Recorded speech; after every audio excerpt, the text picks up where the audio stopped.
Okay.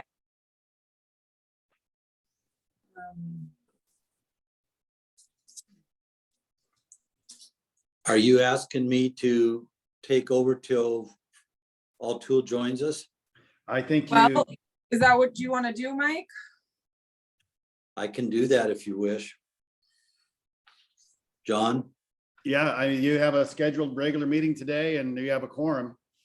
Yeah. Okay, before maybe we just do that, I know we're being recorded though. I am concerned about O'Toole. Is it worth asking one of our staff to maybe if someone Yeah. run over there to make sure he's okay? Yeah, can we try to figure out what's going on with him? Yeah, I'll follow up. I appreciate, because this is not normal for O'Toole, so Mm. I have concerns. All right, I appreciate, Steve, you take care of that. I'll do a call of order for our regular commissioners meeting for Tuesday, November the 23rd of 2021, and open the meeting at 8:06. If you would please join me in the Pledge of Allegiance. I pledge allegiance to the flag of the United States of America and to the republic for which it stands, one nation, under God, indivisible, with liberty and justice for all. Thank you, everyone. At this time, Christine, have you had a chance to look at the agenda for approval of the agenda? Yes, and I can make an motion to approve the agenda. Okay, I'll second that. We have a motion second to approve the agenda as it reads. All in favor, say aye. Aye. Aye, opposed, being none, it's passed. Thank you. Let's move on to our consent agenda. Items, that'd be number 3, A, B, C. Any concerns, questions about that Nope. from the board? So I can make a motion to approve the consent agenda. I'll second that. All in favor of approving the consent agenda as it reads, say aye. Aye. Aye. It's passed. Thank you. And at this time, we'll open up to public comments. Ann, are you monitoring that for us? Morning, yes, I am, and there are no hands raised. Thank you, Ann. Then we'll move on from public comments into old business. And let's go for that. We have item 5A, and this will regard a resolution. John, would that be you? Certainly, and you remember, commissioners, that we introduced this at the last meeting, and this was passed by a vote of 2-0. I think, Mike, you were absent due to some family matters, health issues. The statute for appointment of a general manager for a PUD requires that the appointment resolution be introduced and that it be passed at the next subsequent regular meeting. So it's a 2-step process. So this is on for the final regular meeting for approval. The statute also requires that you fix the compensation for the new general manager. So the new general manager taking office on February 1, this is all contained in resolution 804. There's a couple minor Scrivener's errors that I've communicated to Chris, and that largely it's a number reference, and then the in the contract, some minor technical Scrivener's errors, and we'll make those in the final correction. But otherwise, the substantively of the contract and the resolution is unchanged, and Chris has returned a signed contract, and it's ready for your consideration and passage. Okay, thank you. Say at this time, I see that O'Toole has just joined us. Welcome, O'Toole. We are already sending out the cavalry to see if you're okay. Yeah, I'm good, thank you. Okay, I am going to turn it over from as the vice president over to the president and let you take over the meeting. We're on old business. You probably already know, but resolution 804. So I'll let you take over if you wish. Great. So has the resolution been introduced yet? No. It has been introduced and explained, and as I mentioned, there's just in the contract, there's an address error. I've transposed the number and then a heading that needs to be revised, but otherwise no substantive changes and just some Scrivener corrections in the contract that I've discussed with Chris, and it's on for your consideration. Great, so the motion has been introduced then? The matter's been introduced. There has not been a motion. Okay. I can make a motion. Well, I'd yeah, like- as far as any further discussion, Is there any further discussion? None. Great, then let's introduce the motion. Okay, I'd like to make a motion to approve resolution 804, appointing Christopher Heimgartner as the new district general manager effective February 1st, 2020, and the approval of the contract for Christopher Heimgartner. Second that. Great. There's a motion and a second. Is there any further discussion? Okay, well, all those in favor, please signify by saying aye, Aye. Aye. and the motion carries. We didn't have any balloons or whistles delivered, but obviously, I think we're all very delighted for this very important moment, and I look forward for Christopher to meet the folks here in the community and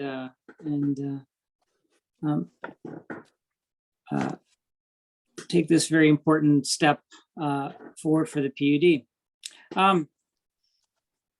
Let's move on to 5B, the broadband program update. I have a couple items on that one, commissioners. I had already indicated to you in an email that we were successful in getting the $50,000 grant from the CURB board this last week. In addition to that $50,000, the Port of Bellingham did receive a $2 million grant through the COVID revitalization program that funnels money through the CURB for different projects. Very pleased with that. There is another item. The NOAANet is developing a seminar. I don't know if you have received that. If you have not notice of that, please let me know and I'll send that on to you. It's there's 2 days, November 30th and December 16th. So November 30th and December 16th, no cost. But if you want us to register you, please let us know. I think it's going to be a very interesting a couple of days, actually a couple half days. The other is that we will be welcoming at your next board meeting officially Andrew Entriken. Andrew's coming to us from Port of Skagit. Very excited about that. And he will be spending some time initially down at the Port of Bellingham, working with Gina Stark for a couple months, and really excited about that. And then the next broadband steering committee meeting is not until December 15th. So we're going to monthly meetings now, and the next meeting of that group is December 15th. Christine, I don't know if you had anything at all? No, I think you covered most of it. Okay. So that's all I had on the broadband update. Commissioner Murphy. Yes, thank you. To Steve. Yeah. Andrew's name was put before the Port 2, wasn't it? And they've accepted some of the responsibility of covering his salary. Is that true? They've indicated a willingness to contribute about a third of his cost, salary cost, or compensation package cost for the next year for a 12-month period. So, yeah. And I've had discussions with Rob Fix and with Gina Stark about that, and both are ready to have him step in. That's good to hear. Thank you. Yep.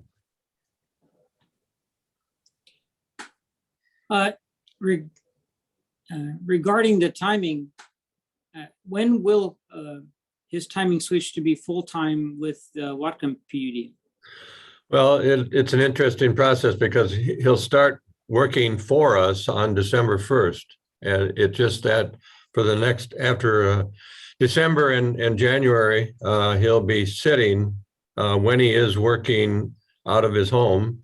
He'll be working at the port, but he'll still be working for us. So the 2 months at the port is just really an opportunity for him to engage directly with Gina and get his feet on the ground, so to speak. And at the same time, he's going to be working with Chris Walker and Claire Ward with NOAANET on our grant that we've applied for, and finishing up and developing that scope of work and making sure that all the pieces sort of tie together there. So. Great, thank you. There'll be maybe perhaps more broadband discussion and commissioner updates related to the Wakuta meetings. But if we're ready to move on from this agenda item. Yep. Is there any further discussion? So let's move on to new business. So the first item under new business, I saw Ann's video just pop up, is the second draft of the 2022 budget discussion. Is Ann going to take it from here? Annette will take it. Annette will. Annette, sorry. Yeah, good morning, Commission. As you know, our budget process, we started off with presenting a draft budget, and then we tried to get some feedback, and then we met with our customers, and now what I'm doing here is going to present the final draft budget that we have going. And then we can discuss any questions you have on that. So before we get into all the numbers, I just wanted to show you one of our big projects we've been working on this year is the Ferndale Substation. And so this first picture is the control house. It's about a 90,000 pound house that they need the substation, and that's attached to a very large crane, and they're trying to move it very gingerly and not fall off the trailer. And just getting it to this point was a bit of a challenge. So anyway, we have been busy on that project this year. And there we go.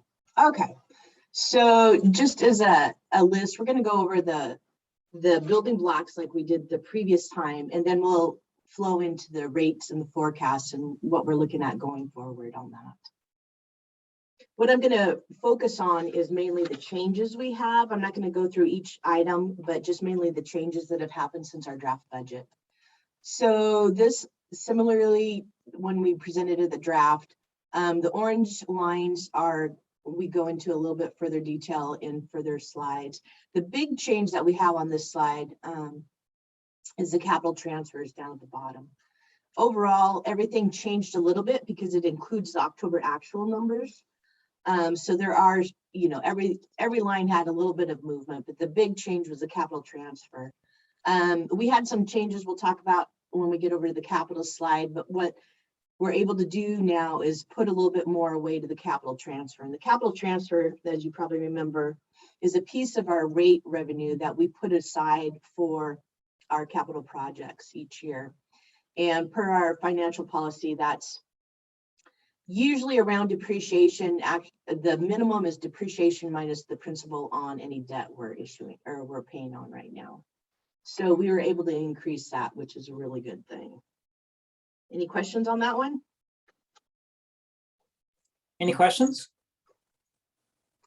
So this is similar to the last one. The admin expenses didn't move around a lot. The business services, we did add a grant, some work with the Group A water systems. Business development, that came down a little bit. We noticed there was at least one or maybe two that we had in their duplicate under different names, and one under the Alcoa fund. And then down in the outside services, the computer services did move up just a little bit. All of these, again, you can find our final budget is again on our website. And under these, you can see where the sections are referenced. And that's the section in the budget that gives a little bit more detail on what I'm talking about. Okay, personnel. We've talked about we just referenced Andrew coming on, so that's changed this. This is tightened up a little bit with the hiring of our general manager and the hiring of Andrew. Some more solid numbers. So the biggest change couple biggest changes. Our general manager went from 12 months budgeted to 11, and then the broadband position went from 9 months to a full year next year. We had some changes. The biggest change we're going to talk about is in our capital. And so what that's done, we've decreased our capital costs for next year. And so what that's done is that's moved some of the labor costs back up into operations. So that's also been a bit of a switch between our draft budget. Quick question, Annette. Sure. The broadband position, because the port is paying for 30% of that position, should that be reflected as 12 months or? Well, what I've done is he's in here as a full cost, full position for 12 months, but then under miscellaneous revenue, I do have the offset for the port's contribution. Okay. So Okay. overall, the revenues do reflect that contribution. Okay. Okay, capital. So this is going to be our big discussion of the presentation. As you know, we've been working on the Ferndale Substation, that first project, and that was a big project, and that kind of went a bit sideways on us. One of the reasons these substation projects have been difficult is typically we work with engineers and then we hire a contractor and we move forward with that. With these substation projects, a lot of the equipment we're looking at close to a year lead time. And so what we had done is we had gone out and purchased, and if you remember, some of these were challenging to purchase. We had to go out to market several times because we either didn't get a response or it was over engineers or they made changes to our criteria. So we've had some difficulties. So the Ferndale sub is coming to an end. It'll probably end close to the end of this year and probably bleed over some of the costs a little bit into 2022, as you can see there. And then that came in over what we were expecting. But the big change we had is seeing how much difficulty we had with the Ferndale substation. And now looking, and the big project for next year was going to be the refinery substation. Seeing how much difficulty we had in just the timing for the Ferndale sub, we were really concerned about the refinery. And the refinery sub was a lot more intense because we had a hard date on that. We had to meet that turnaround at Phillips 66. That's a lot of coordination with Phillips 66. That's a lot of coordination with BPA, and just getting all those ducks in a row and getting all the equipment we needed in-house on time. We were really concerned about that. Brian had lots of emails going back and forth with Phillips 66, and Friday afternoon late, we had a meeting with Phillips 66, and we all agreed that it's probably best if we postpone this project until their 2027 turnaround. What that means is we're going to go ahead and finish the BKI design of the project, so we don't have to start at square one when we pick it back up. But it does mean we have roughly just under $2.5 million into that project, and we're not going to get the refinery substation finished, or it's being postponed. What further somewhat complicates it is that, if you remember, in February, we issued $5.5 million in bonds to pay for this project. So what we're going to do is we're going to use the remainder of those bonds and apply it to the Ferndale substation, which will help alleviate a lot of the upward pressure on our rates that we had going into this year. So that's kind of affected a lot of the budget, and that's the biggest change that we have from the draft budget. Any questions on that? Annette? Yeah. Annette, you'll speak to the rates a little bit later and Yes. see how all that is reflected in the rates. So, okay. Yeah. All right. Any further questions or no? No, okay. Go ahead. Well, Okay. I confirm. So we're moving that to 20. Did you say 2027? Yeah, we'll start ahead of that, but 2027 was their next scheduled turnaround. Okay. Okay. All right. Yeah, Okay. and this work has to be done during a turnaround. So, All right, so reserves, our operating, our capital have moved a bit with our activity we've done, you know, with the cost changing, that'll automatically move the operating. Capital, depending on capital projects, that moves around. And so the emergency is the big piece that we always come before you and ask. And, you know, there's a lot of discussion, but we're recommending keeping that at that 350 for this year again. And then down below in the lower part, you can see a graph of all the reserves that we are holding, not just the operating capital, but also the bond reserves we have. And those are by debt covenants, or bond covenants that dictate how much we have to hold in those bond reserves.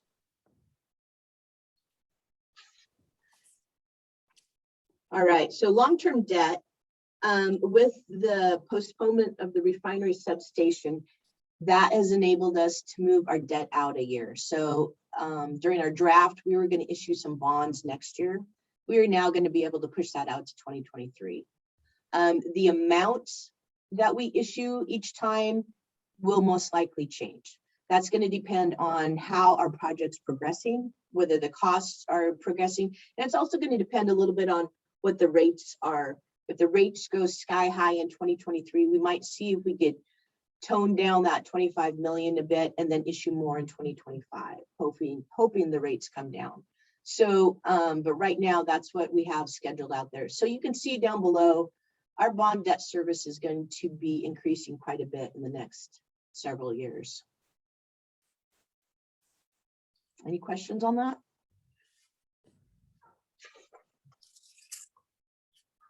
Okay, so just a break from all the numbers. This was a picture taken a week ago from our water treatment plant 1 intake, looking north along the Nooksack River. And so I know I tried to come to work that day and it was difficult. Just getting across the Nooksack, it was pretty full. All right, now we're going to talk rates. So this is the industrial rates. When we presented to the customers originally, that was prior to the refinery substation change, we had presented it was closer to 10%. So I'm happy to say we're able to bring that down, excuse me, close to 6% overall revenue change. Then the Grandview rates, when we met, we had presented close to 8%, but we were able to bring that down to 6%. And then the electric, that was the biggest one. We knew this year was going to be larger. We had forecasted last year with the refinery substation, but since we're postponing that, we're able to reduce those rates closer down to a 5% rate. And I just wanted to remind, Sorry to interrupt on that. What were the electric rates going to be? 16. Yeah, okay, thank you. I'll remind you of this every once in a while, just because it plays into our rates, but the electric rates are a bit differently than our standard rates. We have what we always call the pass-through, and down below you can see that's the power, the transmission, and the taxes. Those we pass through to Phillips 66 at actual cost. So we get the BPA bill, Brian and Tracy do their magic with some meter reads, and we have the PUD portion that runs our water treatment plants, and then we have the Phillips portion. The only part that we recover to pay for our services is in the general services charge. So when I say a 5% rate increase, that's only on that general services charge. That's not on the other piece. Does that make sense? Okay. So it's not on the full 12 million, the 5%. It's only on that, the 2 million roughly. Okay, so forecast forward, you can see we are keeping it real low down towards the minimum. That light green level that you see on the different graphs is our minimum operating and capital reserves that we need to keep. In the upper left, industrial water, you can see in 2023 and 2025, especially in 2023, there's a big bump, and that's the bonds that we're issuing. And so down in the combined, you can see that reference down there also. But as far as the electric and the Grandview, those are real close down to what our minimums are. We're not incurring and we're not, saving big dollars up. We're using what we bring in. All right. And so going forward, our last step in the budget process is our first meeting in December. We're going to present to you the different resolutions that we need to pass our budget.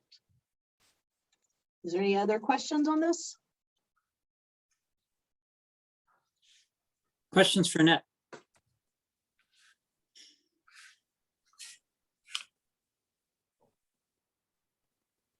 All right. Wow.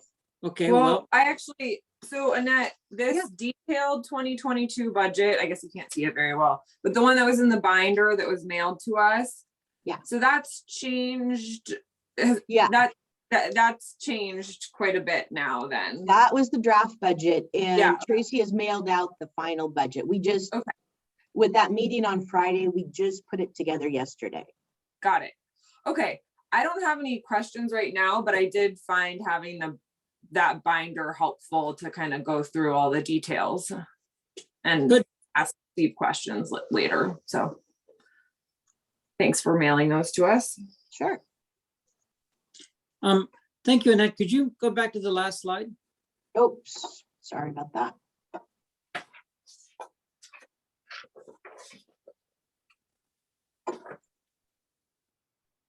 The one before, That thank one? you. Yes, thank you. So, what I'm wondering is, do you have a forecast for the rates that we expect to happen over the next several years, particularly because of the the amount of borrowing that we're going to be doing?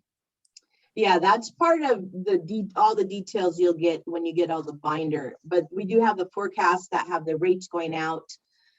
One thing you need to keep in mind when you see these rates is that's the revenue requirement, not necessarily rate requirement. And those are two different things. Right, yeah, So- I'm wondering, is there a way to infer the other from this chart, or have you created a chart like that?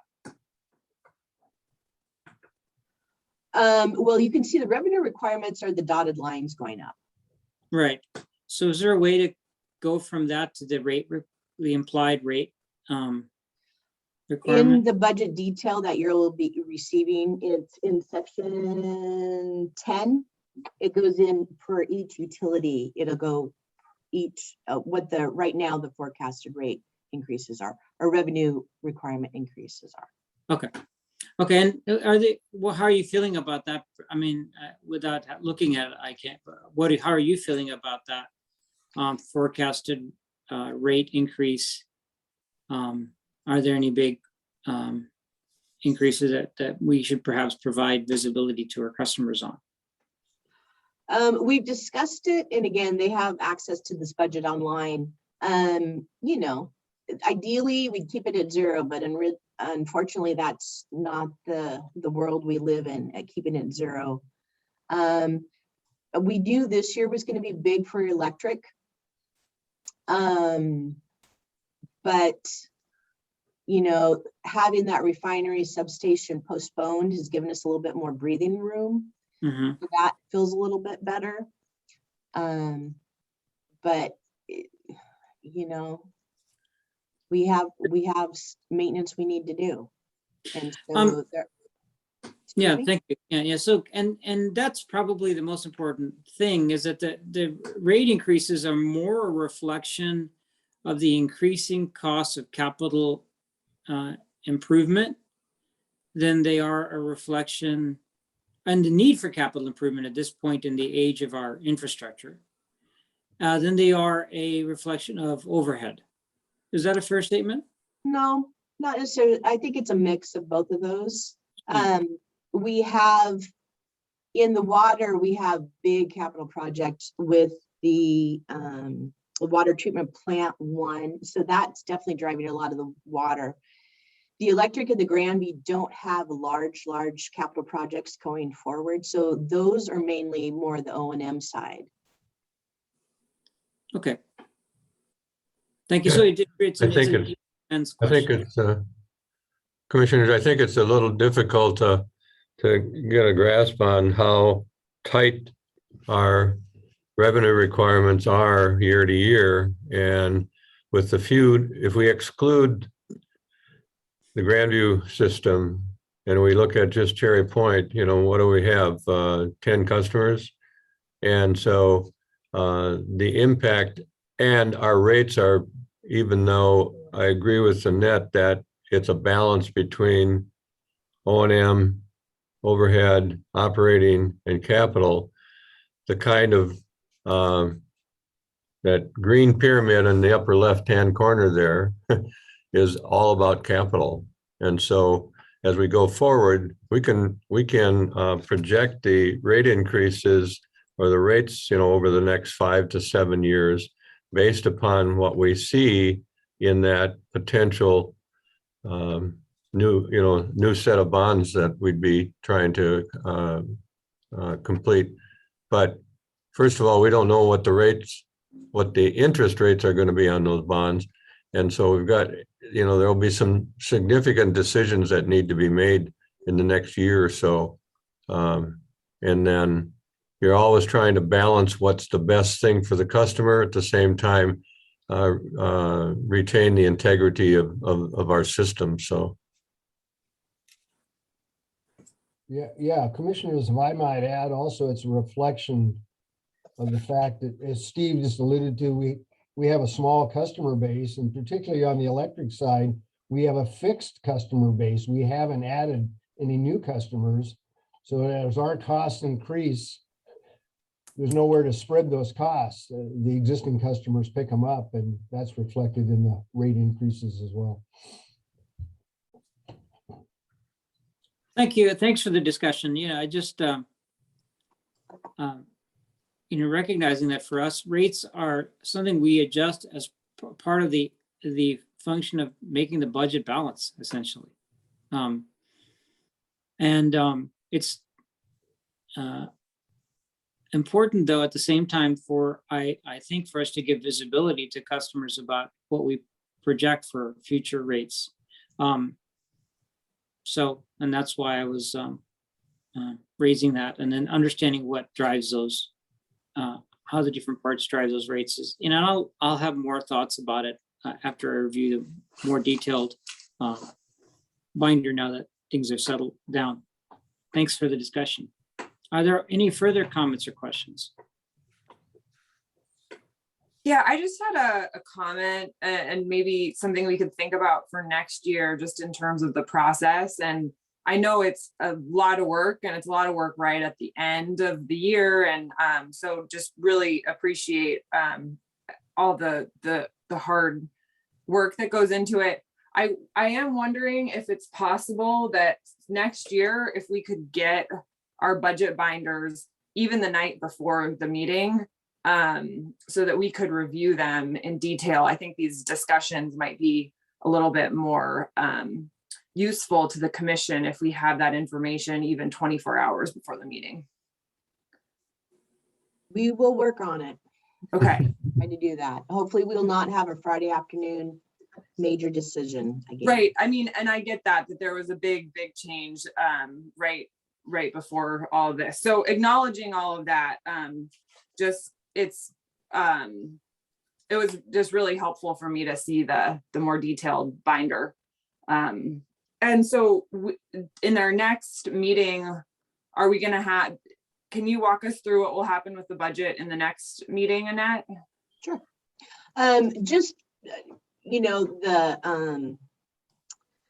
as far as not physically having it, we do have it up on our website. So and we had that up yesterday afternoon. So just going forward, I mean, that's kind of a stopgap to having physical. And I know physical is a little better. You can make notes and all that, but that was kind of our compromise to get it out as soon as we can, as soon as we had it finished. Okay, so the next meeting, what we'll do, it won't have a presentation unless there's another big change, which I do not foresee happening, but it'll just be a series of resolutions where we pass the water rates, we pass the electric rates, we pass the capital budget. So it's just a series of resolutions that we'll bring before you to ask to be passed. Okay, great. Great. And then if we have any other questions between now and then, we can shoot them to you or Steve. Yes, Yes. Okay. And please try to do that in the next, 4 or 5 days here, so that next week when we develop the resolutions for adoption of rates and charges and the budget, that, we wouldn't expect any additional changes before your next meeting. So, Okay. Well, thank you, Annette, and everyone else. I know it's a lot of work, especially with the huge change. 48 Yeah. hours before the budget It was- presentation. it was a lot of fun. Yes. Yeah, there was a lot of help behind the scenes. So I really appreciate that also. Thank you. Thank you. All right, if there's no further discussion, let's move on from the budget to the public hearing on the budget. Commissioners, Commissioner Desmani, it'd be appropriate for you to call for the opening of the public hearing and take public comments. And then after, if you receive any comments, then close the public hearing. Great, and we'll do so. With that, I'll go ahead and open the public hearing on the Whatcom PUD's draft 2022 budget.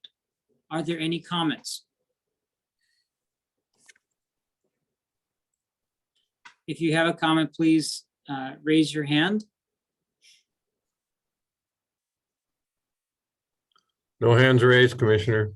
Yes, I see that. Thank you.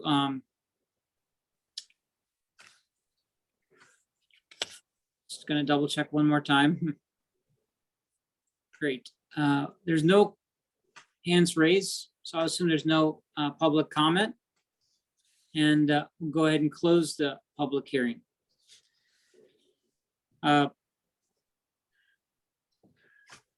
Before proceeding further, could Steve, you just summarize if there was any comments or feedback from customers? I think I think we already advised you after our customer meetings on the comments that we received at the customer meetings. And then as Annette indicated, discussing the refinery substation project with Phillips 66, those discussions were really led by Brian and Dwayne, and then I got involved.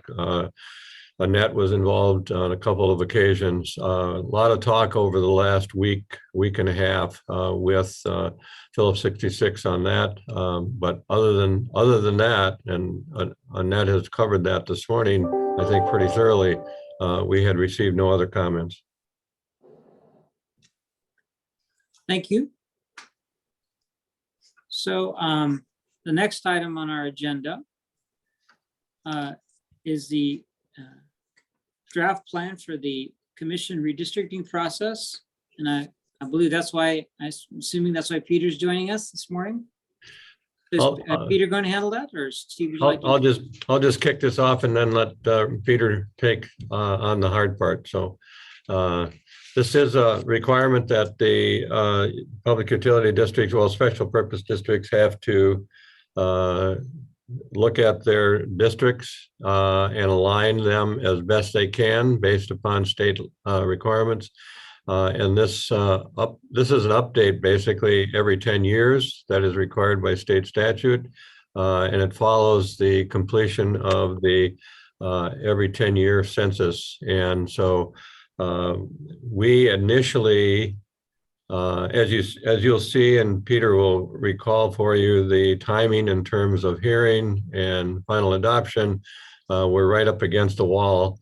We expected initially to complete this in 2022, along with the Port of Bellingham. And when we discovered, understood finally that we had to complete it here for us by the end of this year, we contacted the Port of Bellingham. Port of Bellingham stepped up and said that they would provide staffing to work with Peter to get this work done. And Greg McHenry at the Port of Bellingham did just that. And so today Peter will go over the process and then talk a little bit about the changes that Greg has put forward.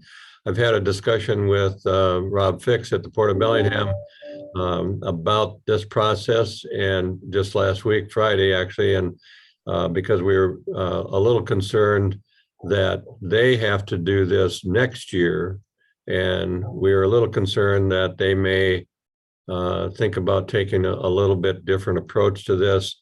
My discussion with Rob Fix last Friday, he indicated that no, they're going to have an update to their commission on this process, but and then finalize it next year to align with the timing that's required for them.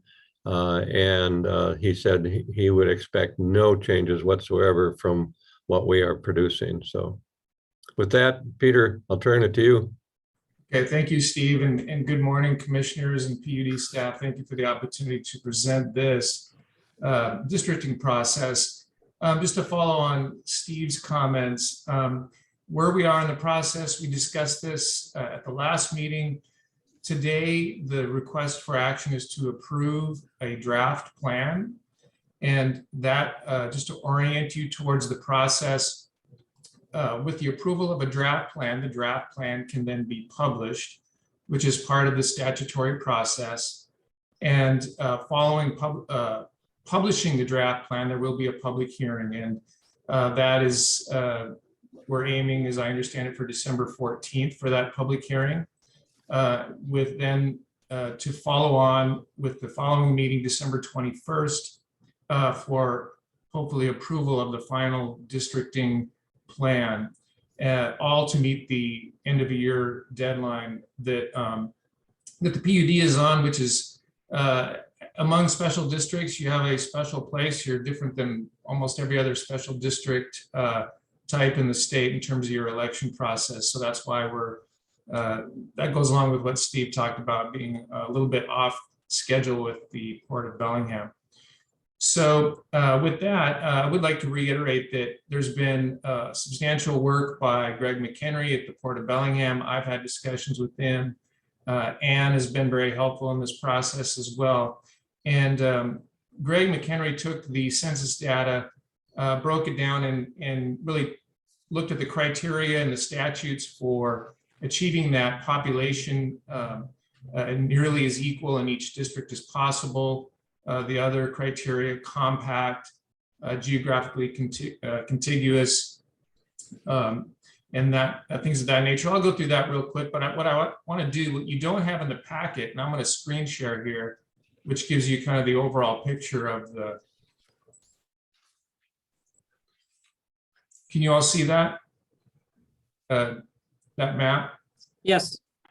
Okay, so what you have in your packet basically indicates that, and this is going by precincts, precinct 136, in this case it shows 1 and 2, would be taken from and put in District 1, as well as over here we have precinct 234.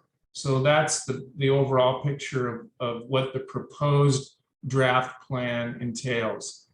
And in discussions with Greg, who was crunching the data, this was the best way to strike that balance of achieving that population equality, compact, communities of interest, keeping communities of interest as much as possible aligned and existing geographic sort of boundaries.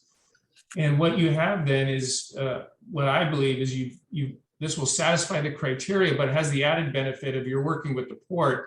And so you avoid the confusion that you might have if you end up with different districts than the Port of Bellingham. And that obviously they have to go through their own process and make their own findings and make their own decision. But that's the overall goal here.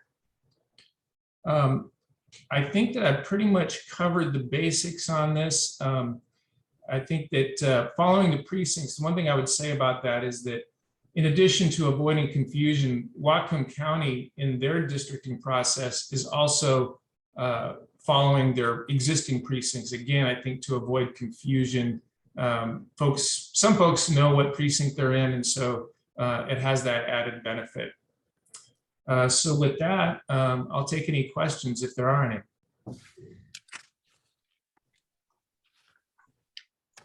Any further questions?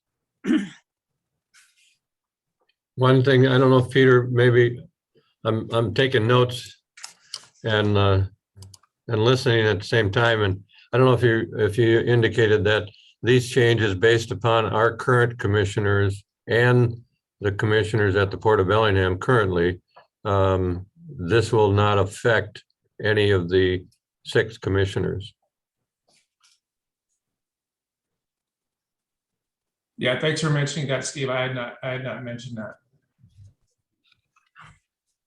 So Mike, have you, both you and I are contributing around 2,000 or 3,000 people to Christine's district. So have you had a chance to talk to all of your constituents to see if they're okay with that? No, I'm always willing to share with you, Christine, so thank you. It is one of our favorite places to walk along there too. So you have just gained one of my favorite walking areas, so. Yeah, and I also Take good care of it. if those people in neighborhood 234, they're also, I'm sure they'll be in good hands. So That's right. No questions. yeah, thanks. And obviously there's an advantage to if the Port of Bellingham decides to use the same districts as far as going forward. We'll continue to be able to pool resources to do that. And obviously, if the port ever went to 5 districts, and we would be on our own. Is that correct? Yes. Yes. Yeah. Approximately, what is the budget for this kind of an exercise? It's hard to, I don't have one in terms of that because even though the results of the process are very, I'll say it opportunistic, because Greg was able to do this aligning the precincts or using the precincts, but and so I don't really have a budget for it, because if we would have had to have gone out and hired a consultant to do it, I would have guessed that we'd probably be talking somewhere between $10,000 and $15,000, but I have no idea, Commissioner. Yeah, just curious. The Yeah. one thing, It's The not one- an extraordinary expense on our part. It's just I'm sorry, something. I'm sorry, the one thing I would add is that there is going to be an expense at some point for some sort of legal description, a survey to, once these are approved, to get a formal legal description, which the county will want to see that and make that part of their record. Yeah, Greg has provided one, but we'll have to make sure that that is aligned correctly, but it's going to be, the cost will be minimal. It's good to know. Thank you. So the one thing I would say is I don't know what the commission's practice is on this sort of thing, but would you typically vote to just approve it as the draft plan then? If you just want to point that out, there is that sort of action item. Yeah. Yeah, the commission should pass a motion, have a motion considered that this is a draft plan that's being approved. Final approval will come after a public hearing. When are we planning to have that public hearing? The 14th of December. And that fits all within our timing. Yes, yes, and then the final action on the 21st. Is there any further discussion?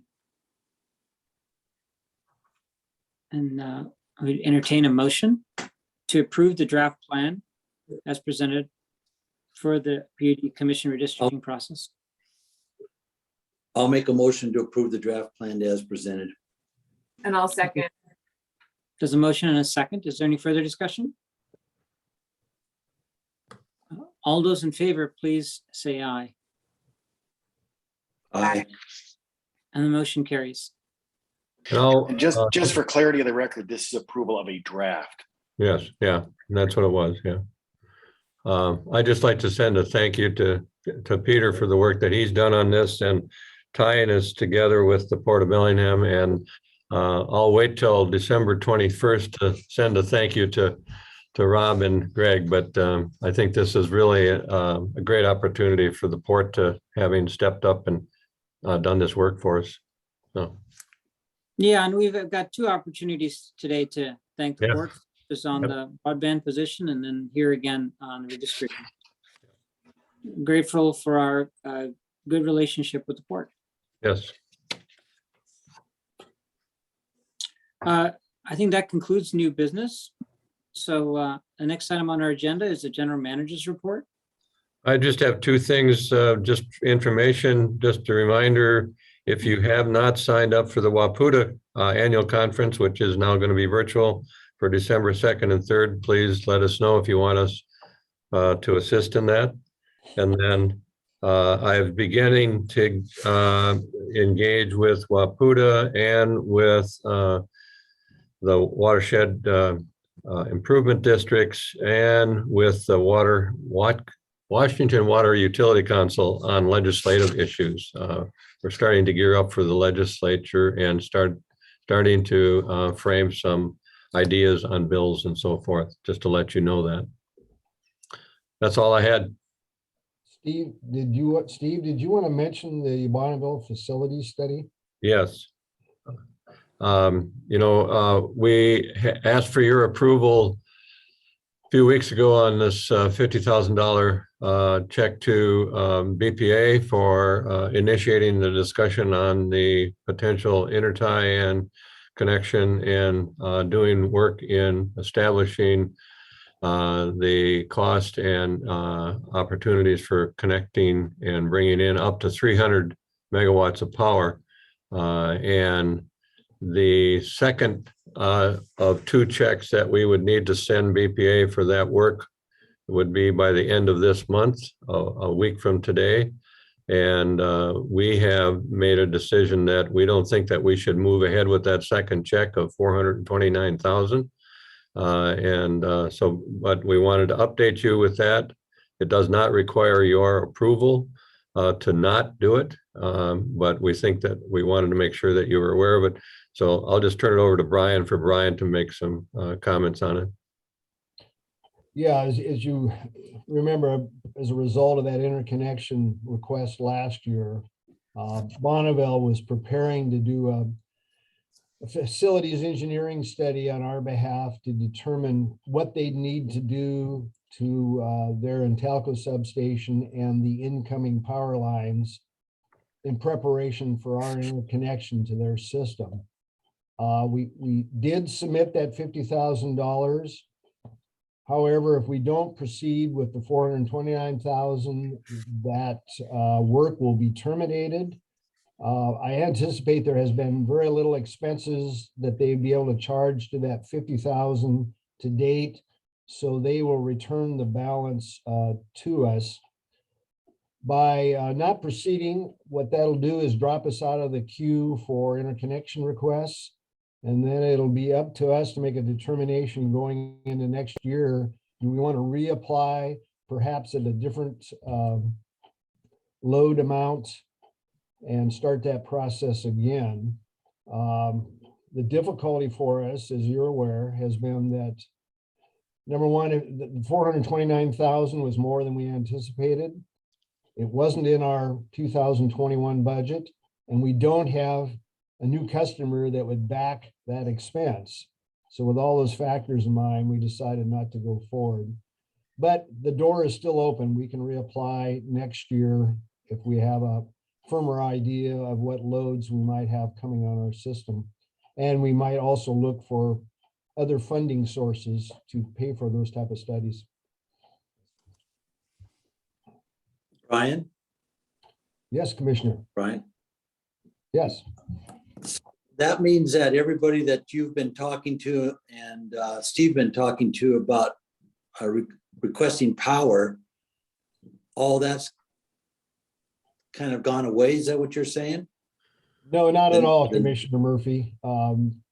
You know, those requests come in. If we have somebody that wants to proceed, we'll jump back in the queue. And with the interconnection, it just lengthens the timeline a little bit at this point, but it doesn't foreclose those options. No, in fact, I think last week we had discussions with 3 different entities interested in projects out at Cherry Point, but like Brian indicated, you know, we don't have the fish on the hook. And so, and until we do, or until we find other funding, which we are having some discussion with the Port of Bellingham and the county executive on use of EDI funding for some of this type of work. But we can't make that kind of a commitment, you know, 400,000 plus until we have some other source of revenue for that. So. It's an ongoing challenge for us, you know, to prepare in advance for a new large load customer when we don't have the funding to do the work that needs to be done up front. Well, hey, other questions? So Brian, what is the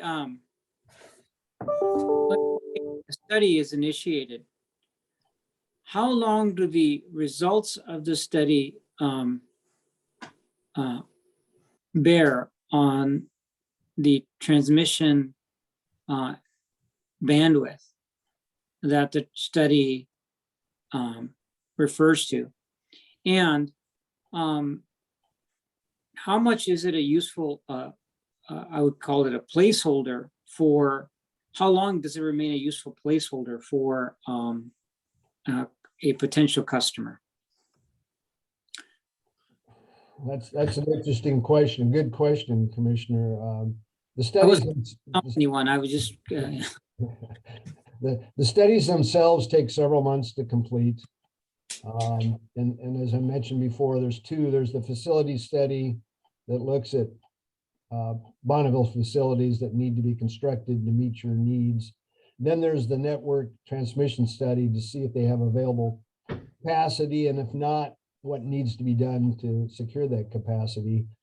The only way you can reserve your place is if you move through those studies, and then whether or not you have your customer online, you pay the cost of the capacity you've secured. So you start paying the transmission charges associated with that capacity.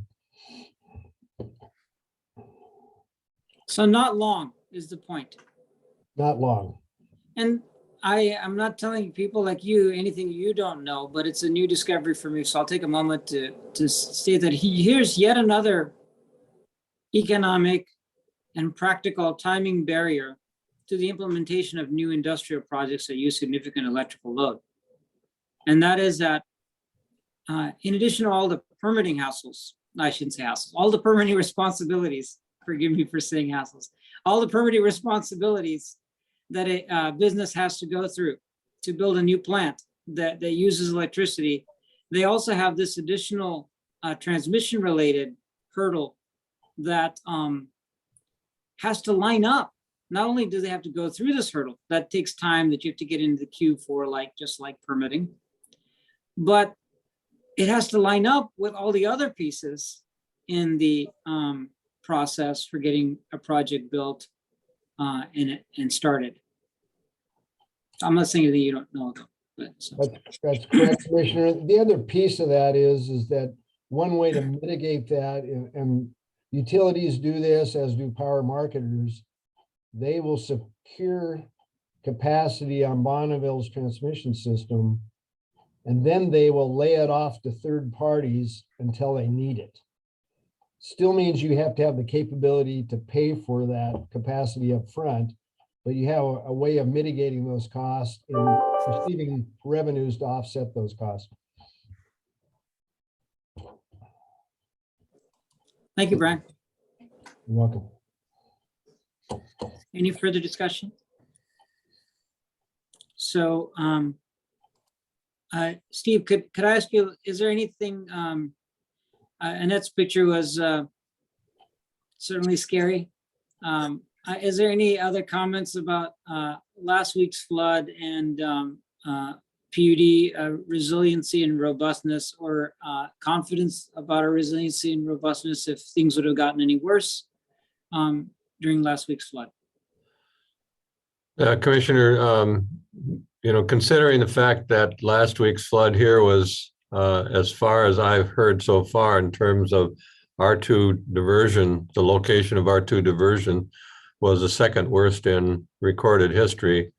Even with the changes a few years ago with the levee down at our plant 1 by the city, and I know they're working on changes there. Our water operations were not, how should I say this? They were impacted in terms of the amount of material in the water because of the runoff. We never lost power. I think we lost power for like a couple of cycles at one point. But other than that, we didn't lose power, and we never had to slow down our water service to our Cherry Point customers.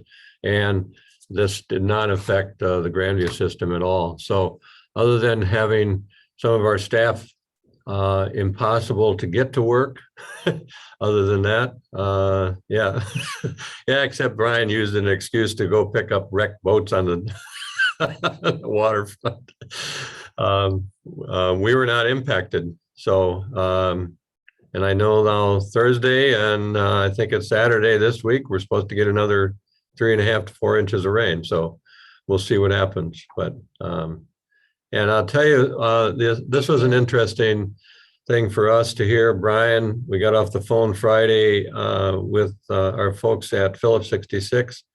And I've only been here 16 years. I don't know what kind of comments that we were receiving from Phillips 66 prior to my arriving here, but this was the first time that we had a couple of very strong thank yous from our folks at Phillips 66 in terms of what we do for them to keep the water and the electricity flowing out to them. So, so long-winded answer, but we were really not impacted other than trying to get folks to work. So,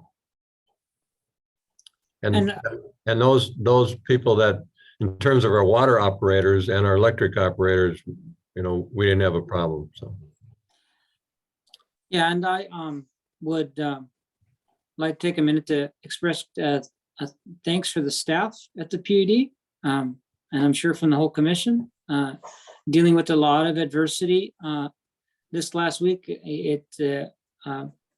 sure, I don't know all the individual inconveniences that staff had to deal with and overcame to keep everything running safe and reliably. So thanks to the team for making that happen in a difficult week for many, many people, very devastating week for many, many people. So. And I just lost my water here, but that's nothing. As long as it wasn't your personal water.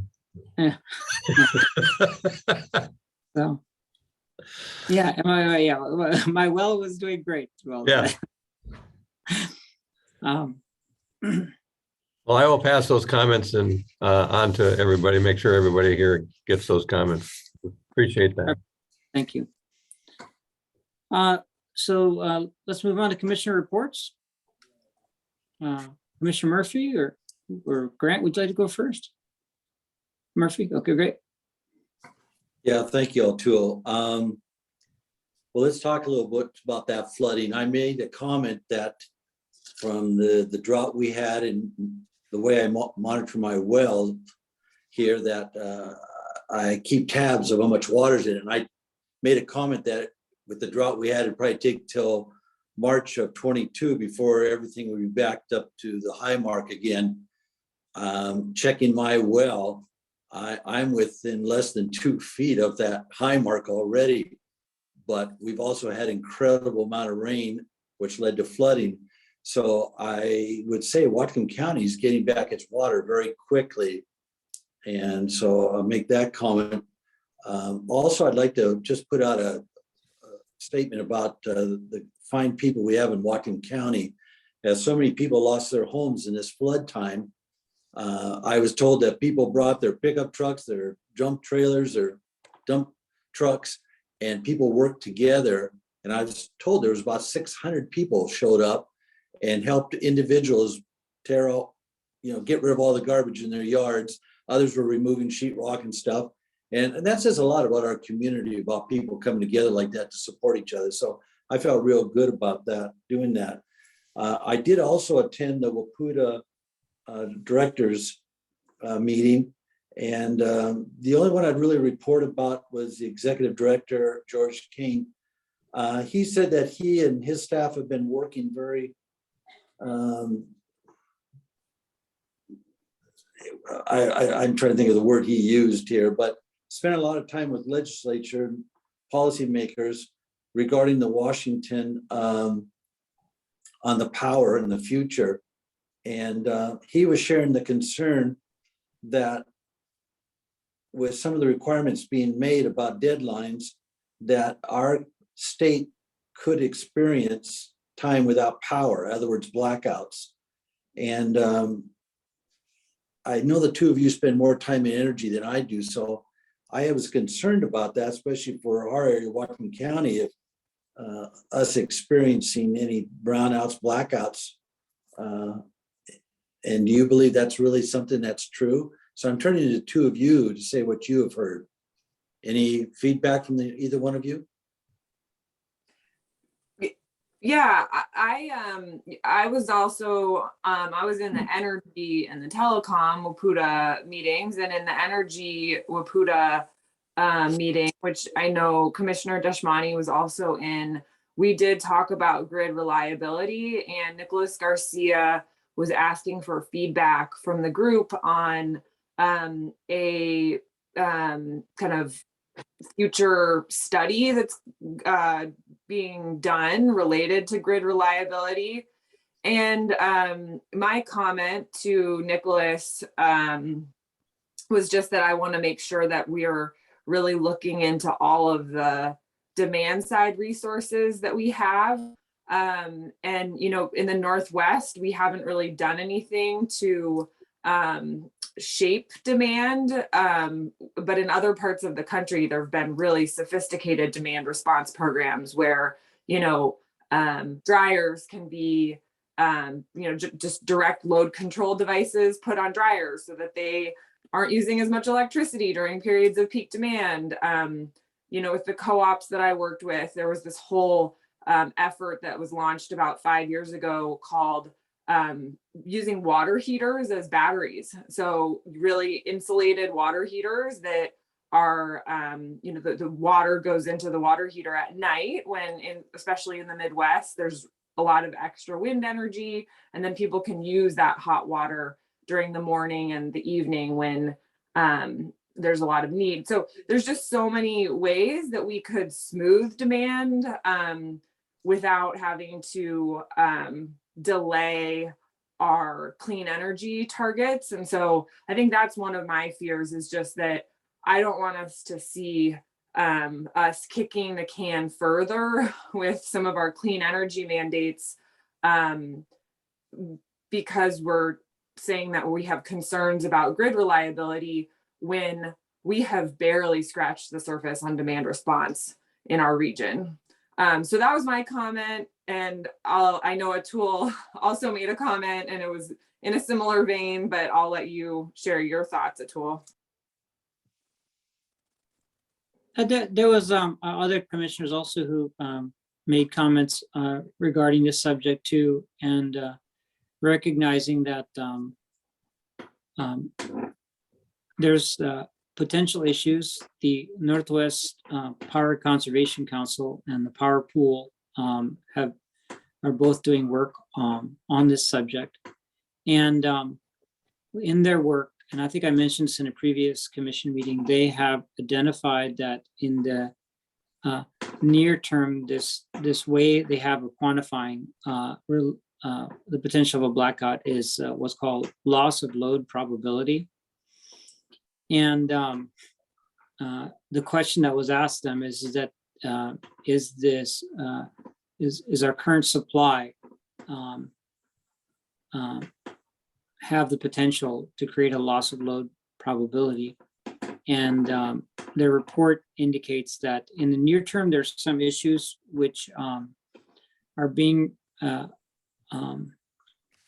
increasing the loss of load probability. In the midterm, that loss of load probability will be quite low, but it's really the long-term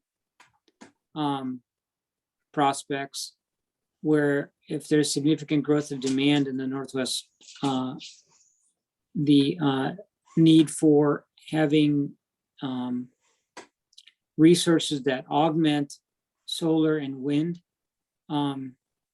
or demand response, or other methods to deal with the fact that wind is peaking at and not necessarily where demand is peaking and solar is peaking, we're not peaking where current demand is peaking, will be problematic. We're lucky in the Northwest that we have these massive batteries in the forms of dams that have multi-day storage capability, longer than multi-day, weeks of storage, but batteries aren't able to address the storage problem for longer duration, so we need to come up with solutions for balancing the load in the long term. So I think it's a little bit George's comments were a little bit alarmist. And I really appreciate George, and I think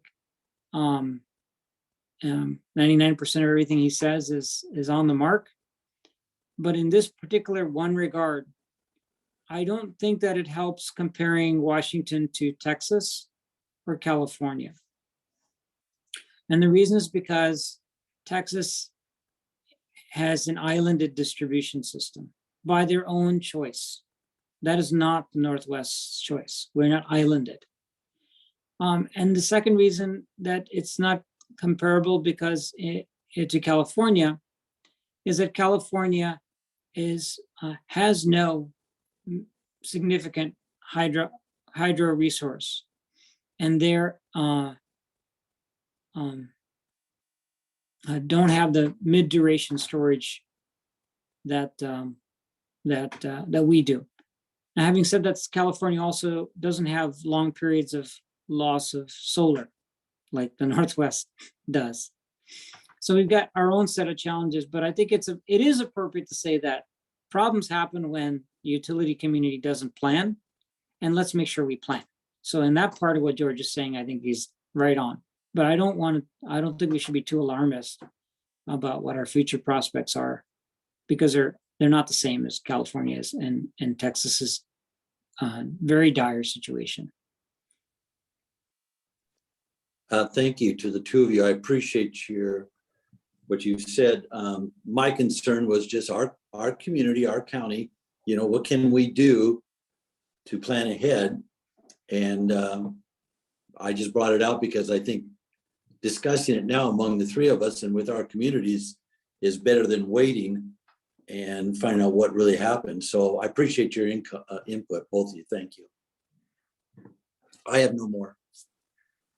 I guess the question, Brian, I don't know, Mike, if you want Brian to address that point too, but the point is that what can Little Whatcom PUD do when we don't really have control over a lot of these other components? We don't have retail, so the demand situation is not something we have much input on.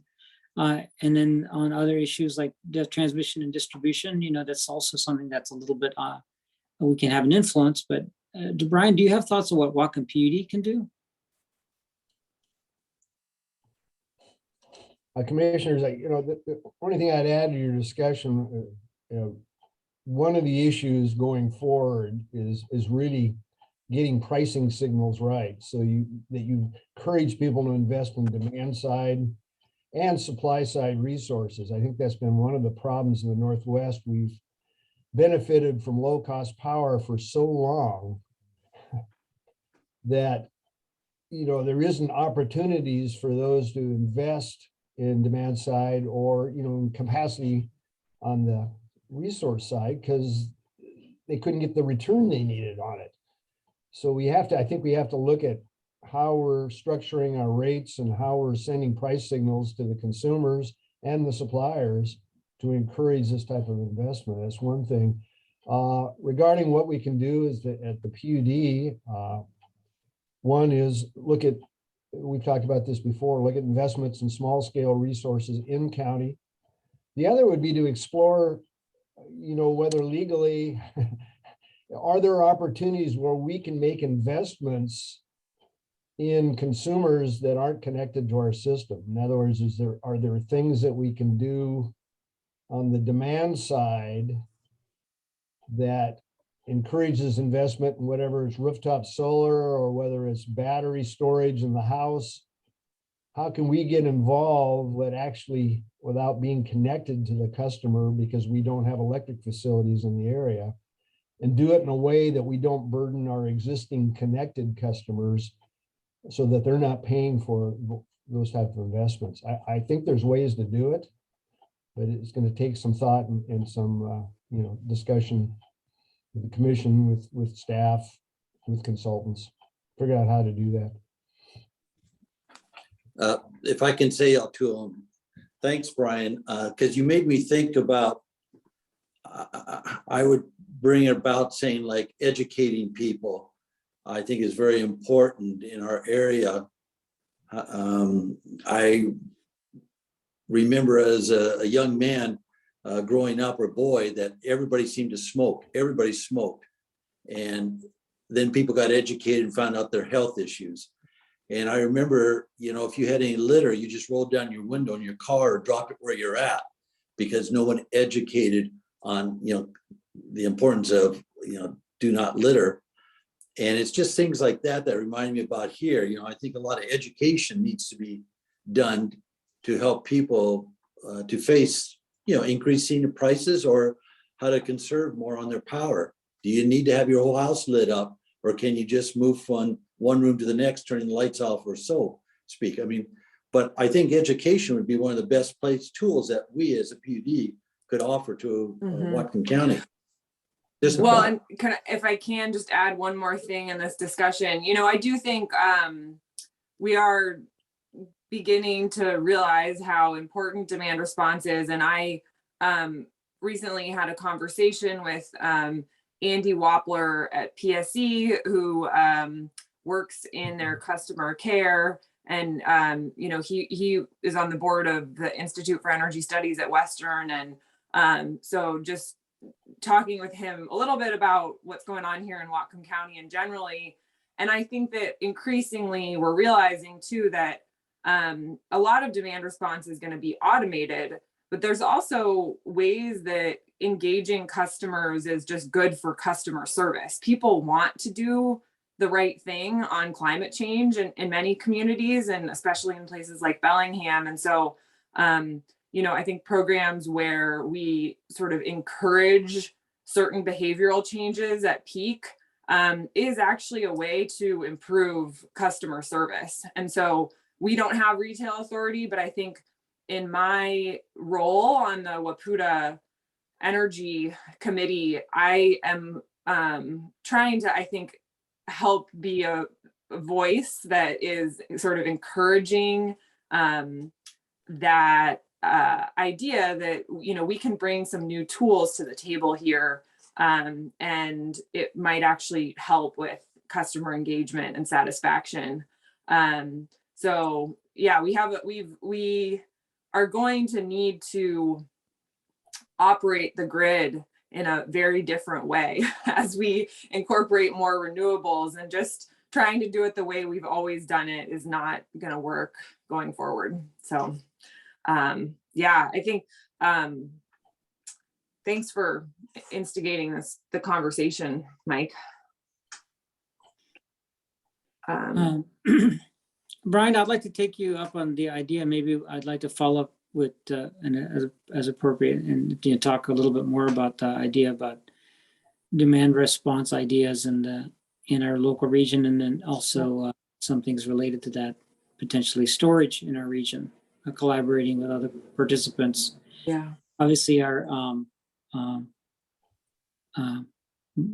retail infrastructure and electricity provider PSC might have really interest in collaborating with us on that subject of helping with both demand response and storage. Would welcome the opportunity. Yeah, great. Yeah. On that, all too, if I may add too, when you meet with Brian, and I don't know, Steve might want, but as we remodel plant 1, would this be a good time to think of storage? Some kind of storage. While we're doing the remodeling or construction now, this would be the perfect time to add something like that to that plant. What's your thoughts? Well, Steve? Commissioner, we are, as part of the design process for plant 1, tasking the engineers with looking at energy efficiency opportunities above and beyond what's required by code is one thing. We haven't discussed energy storage per se, but that could be part of the conversation. We are, as part of that plant rebuild, the substation, the new substation we're building there at plant 1 will have backup generation. So. And if I recall, the backup generation, is a profile of power production is what's necessary rather than a battery backup won't fulfill the specifications we have for backup power. Is that correct? That's correct, Commissioner. Given the size of the load and the fact that if our plant goes down, it's probably not going to be a short-term event, and battery storage won't get us there. We need more than 4 or 8 hours of backup storage. Which is the inherent thing that that's the challenge with batteries that I was alluding to earlier. Exactly.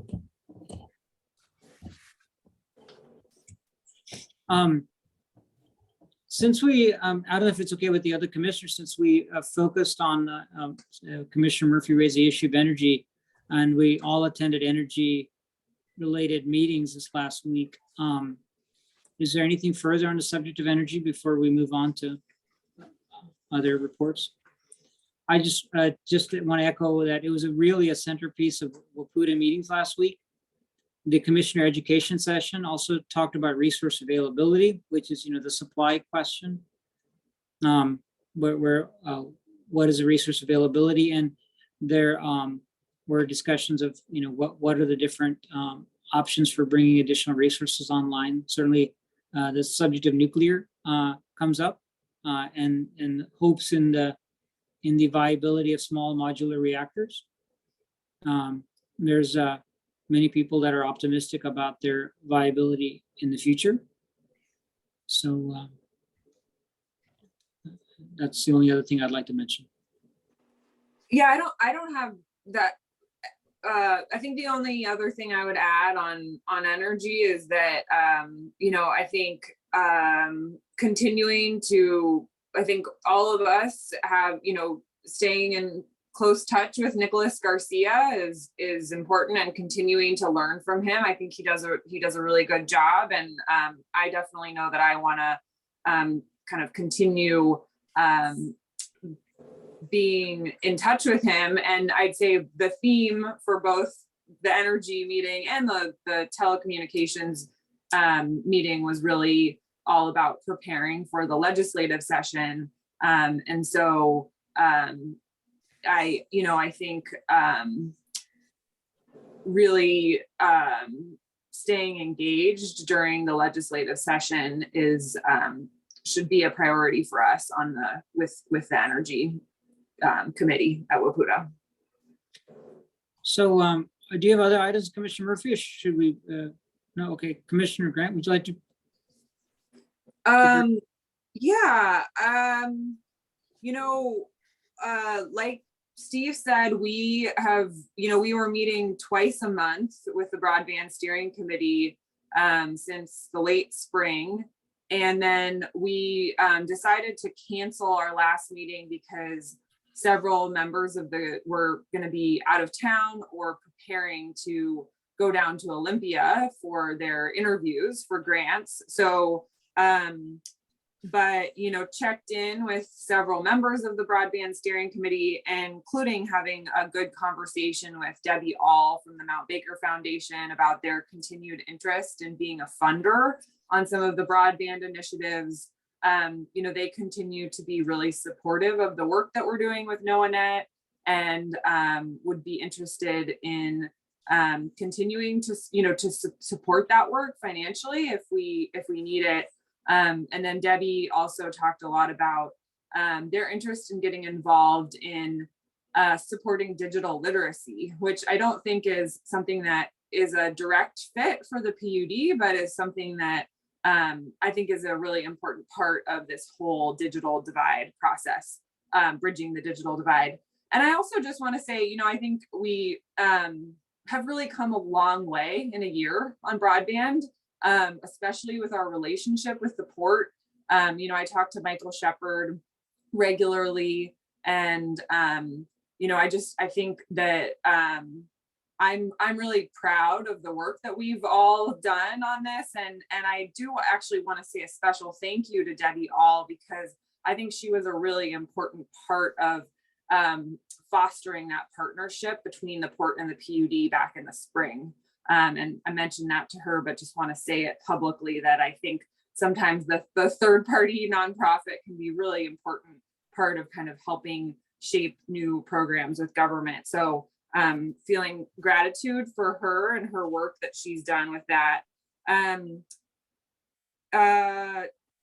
Again, the telecommunications Wakuta meeting, I think a big theme there was preparing for the legislative session and sort of protecting the wins that we got in last year's legislative session. And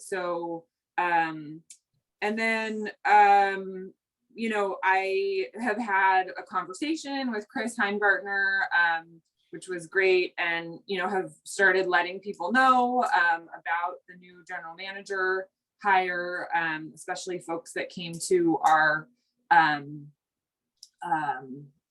open house that we did. And I also have been trying to learn a little bit about leadership transitions, and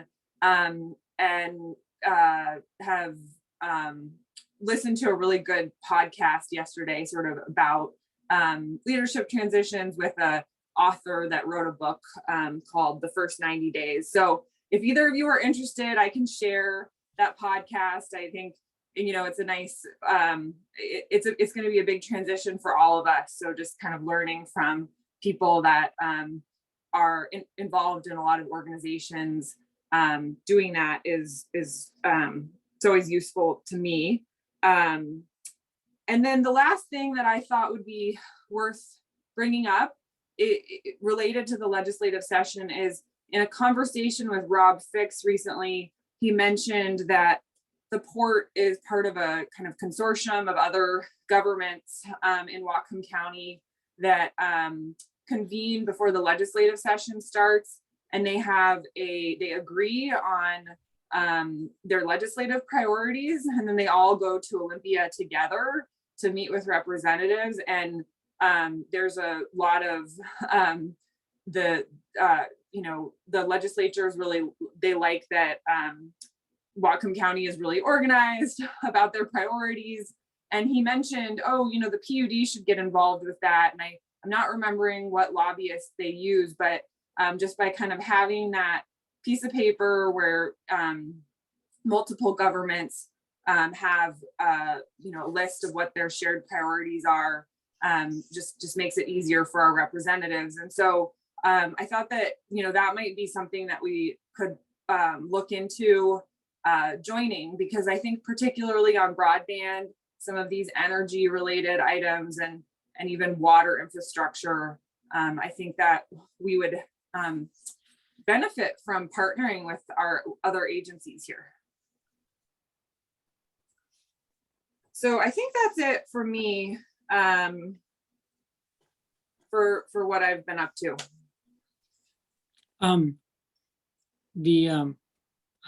If I could address the point that you raised about joint lobbying, I imagine that it could be a good opportunity, but also an additional challenge. In that the PUD wants to strongly come out in favor of a bill. It might interfere with the legislative priorities process that we have with other folks in the county. So it's just something to think about. I think it could have advantages and also maybe restrict the commission a little bit on speaking its voice on an issue that it would rather speak through Wakuta on, or that it would rather speak on its own behalf. So just something to consider. Yeah, and I don't know how that works specifically. I'm not sure how the group works together, but I think it'd be something worth learning more about. Sure. And maybe something we can track this year and get participation just to learn more about how they came up with joint priorities at the county level. And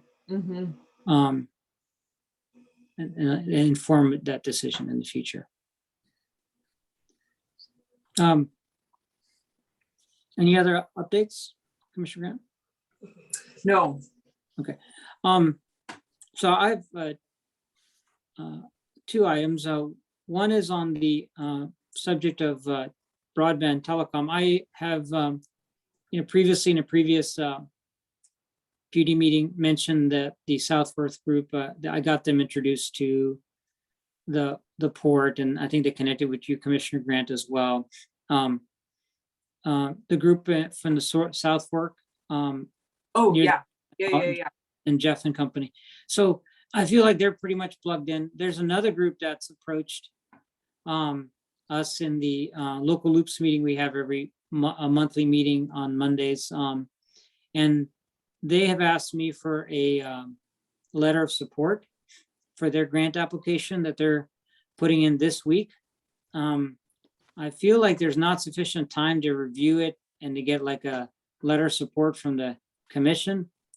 But basically what it is to go into a particular neighborhood off of Smith Road and connect 24 homes. There's an engineer that lives in the neighborhood that's gone to the trouble of costing and planning it. He's done an excellent job. We've written an excellent summary proposal, and I've reviewed it, and I wanted to let my colleague commissioners know, because of the shortness of the timeline, I'll send a letter just from me indicating my title, but not speaking on behalf of the commission, as a letter of support in their grant application that's supposed to be going in the next couple of days. What's the granting agency? Let me pull up the information I have. And he described it in our meeting. Actually, I don't have it. I apologize. I don't have the information in this email. I had some technical issues getting on the PUD meeting this morning, and that's kind of tied up in that. So the granting agency is state. It's the state funds for last mile connectivity that he's applying to. His first name is Paul, and I've got his contact information and his materials, but I don't have them handy at this particular moment. So I'm just gonna, what I will do is after I prepare the comment letter, I'll forward it to you, Stephen, and you can forward it to the commission so you all have access to the letter that I wrote in support of the project. But obviously I want him to get plugged into Gina and all the other countywide efforts as soon as possible. Since we just discovered this project and he's needing support letters, I wanted to make sure he got one from me. So, Commissioner Murphy? Yeah, I know you've thought about this, but I just need to ask you, because if we're trying to move together as, so to speak, as one to provide this broadband throughout our community, if we start supporting individual groups, as we already know, there's the Nooksack out there and some others going independent. Do you see any harm or difficulties someday of us trying to come together as one to spread the broadband across Whatcom County, tying in all these little individuals that have gone out on their own and succeeded? What do you think? I don't get that perception with this particular project and proponent. He wasn't aware of all the countywide efforts, and is delighted to hear that it's all going on, and but also at the same time felt a sense of urgency about getting a letter of support for what he's trying to accomplish. You know, I'll word my letter safely to support the intent and the objectives rather than implementation specifics. Getting into that, because I really think that I don't have enough information to provide that kind of an endorsement. But I think that anybody, I will say this, anybody who's working in their neighborhood to bring fiber to their neighbors, that's a good thing, and I support it without reservations. I agree. I think it would be really helpful to connect. You said his name is Paul. Mm-hmm. And Connect he says Paul. he knows of 2 other individuals in the county that are pursuing something similar, and I didn't get a chance to learn more about that. But so the wonderful thing is that it's actually beautiful that there's so many different groups in the county working to, establish this connectivity. So I think that it would be really helpful to learn more about the process that he went through, connect him to Gina, or possibly even to the broadband steering committee, so we could hear directly from him. And then even when Andrew Enterkin joins, maybe have Andrew talk to him, because one of the things that I think we've said again and again is that we need a better plan, and planning is so hard. It's like, there's that quote, plans are worthless, but planning is everything, and especially with this, plans change so quickly.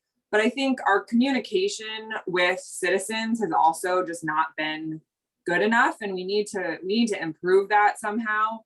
But I love it when people have initiative and they want to just go do something on their own. What I want to make sure is that we think about equity as we're doing it. So how is this replicable for other communities that might want to do it? Is this only possible if you're a really well-educated engineer that knows a whole lot about fiber already?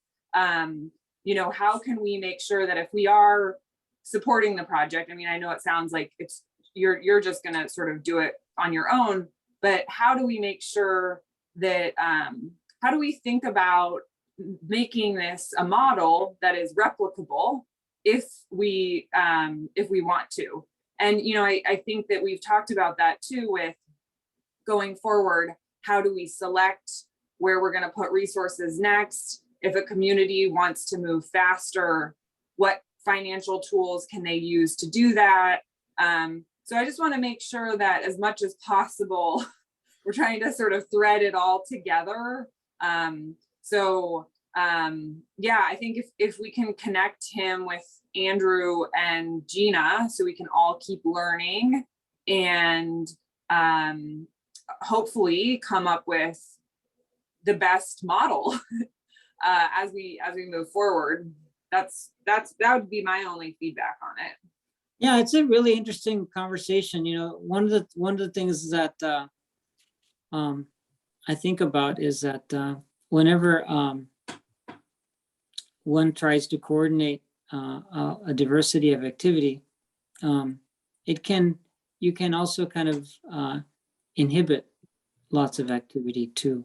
So I also don't want to do anything to discourage folks like that who want to get things done in their own community, because they do have direct access in the form, if they have a nonprofit, to access state funding, access other sources of private funding. So I don't want to, because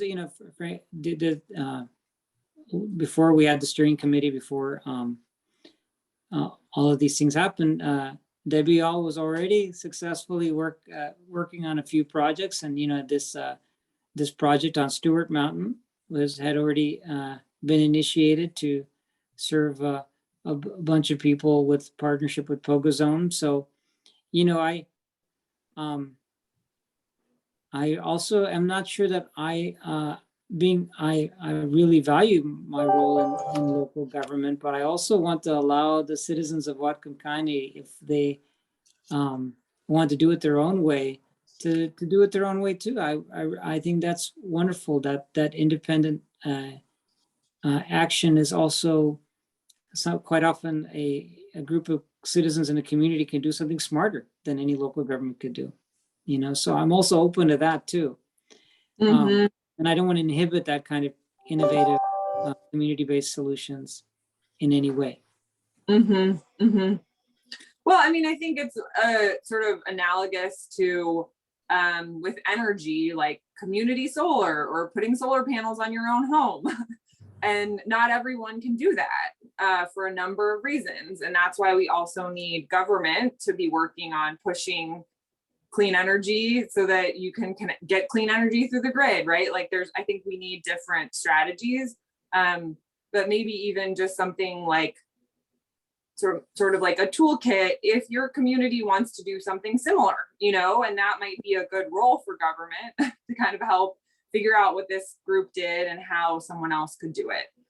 Because I agree, I think if there's motivation in the community, let's harness that power. But just I think kind of staying in touch with each other is always good. And what you said about toolkit, Michael Gann of TAG, who attends these meetings as well, really emphasize that at the same point, and the need to create a shared resource which guides people who want to do this at a neighborhood level, who want to go through the thing themselves of doing the work and renting the trenchers and all of that kind of thing.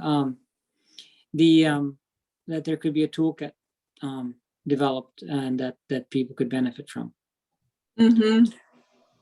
So one thing that I did think about, and I'd like maybe one of the things that a local government or countywide agency could very much handle is the very important task of keeping track of what's been built.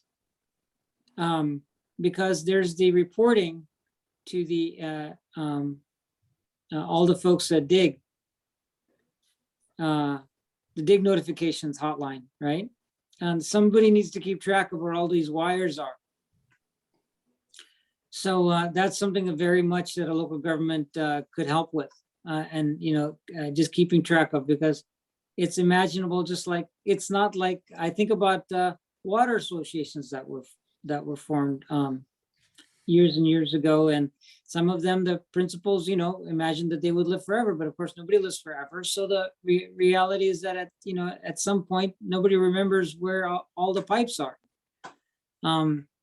So I think that is something where would be a great example of something where we could provide support at the county level, at the local government level, that wouldn't be there. Could be a beneficial thing to the community. So keeping track of it. Will you forward the? Oh yeah. You guys, I'll Steve, send all the information. Yeah. connect Yeah. Paul with Gina and Andrew? Oh yeah. I connected the same way the folks in South Fork. Okay. To Gina too. So. Okay. Great. Yeah, but I'll send my letter and materials associated with that to the commission. And it looks like there's more coming, and I'm really happy that obviously that's happening. So, I also attended Wakuta meetings, and I think my colleagues gave great summaries of what happened there, and we had good discussion. Subsequently, I really don't think I have anything additional to add. I guess I should mention one thing. We were asked in the water committee meeting to talk about, I don't know, Commissioner Grant Murphy, were you guys on the water committee meeting? I was there for half of it. I heard, yeah. There was a Chris asked for us to make some comments about tribal communication, tribal relations. And he asked all the PUDs to comment on that subject. And what I said is that, you know, there's not a lot to report in Whatcom of new things. Of course, the PUD and other entities, and like, for example, the ag community has been very focused on getting their ducks in order in terms of identifying how they will defend their water rights. The PUD has also been focused on updating its legal counsel, outside water council, and that the efforts, I mentioned the efforts of the county executive, and I mentioned that the Cascadia Solutions organization, Maya Bellin and Jay Manning, did not meet with the tribes. So it's definitely something that is a focus of local government to leaders in the county, and to establish that rapport. But we're being patient with the process, recognizing that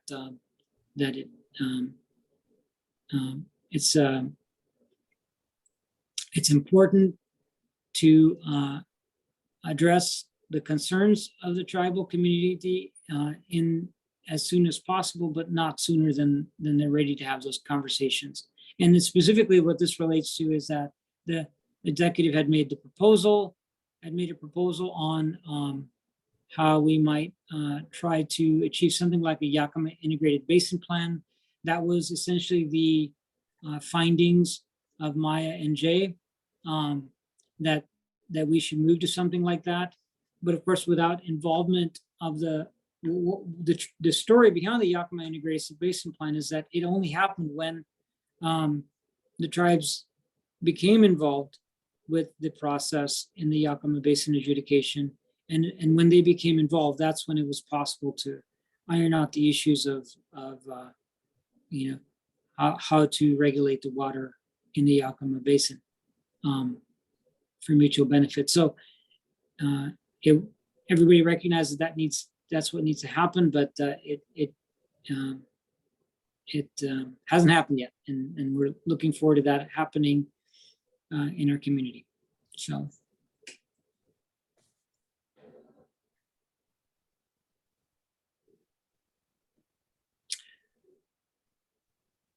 Well, those are my comments, Commissioner comments. So are there any further comments? Great. Well, with that, then let's look for public comment.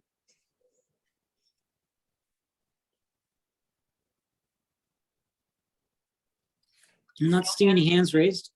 No hands raised. Okay, then we'll close the public comment period. And I believe now we're going to head into executive session. Correct, John? That's correct. I'll estimate it'll be about 20 minutes. We'll probably have to announce an extension, and I'll text Ann for that. But we'll be going in to discuss performance of a public employee and engagement of a public employee. So that'll be about 20 minutes. No actions anticipated. We have a separate link to go to for that. Great, thank you. So we'll head straight into that and see you all back here in approximately 20 minutes.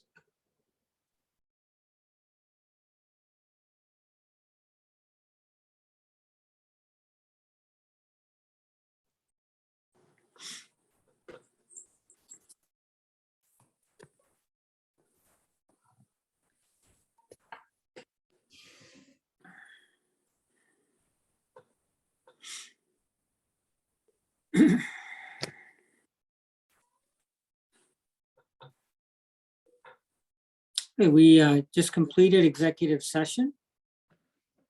There was no action taken, and thank you all for coming today. Is there anything else for the good of the order?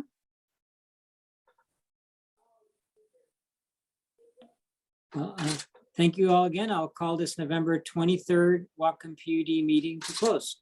Bye-bye. Happy Thanksgiving. You too.